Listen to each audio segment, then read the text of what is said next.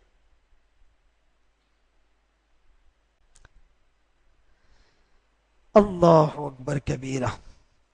اسی طرح ہر صحابی کی یہ تمنا تھی کہ بھائی ہمارا انتقال ہو تو جنازہ دونوں جہانوں کے سردار پڑھائے۔ لیکن ایک صحابی تھے،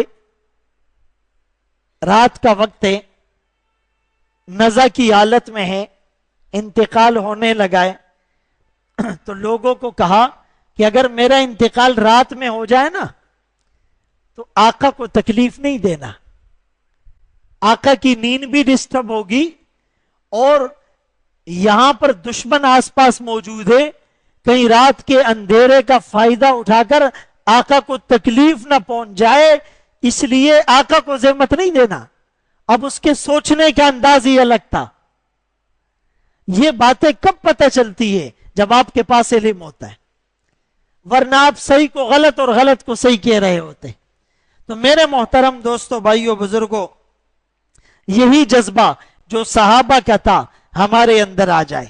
اور وہ جذبہ کیا تھا کہ اشارہ آبرو پر، حکم تو دور کی بات ہے، اشارے سمجھ جایا کرتے تھے، اشارہ آبرو پر جان نچھاور کر دی۔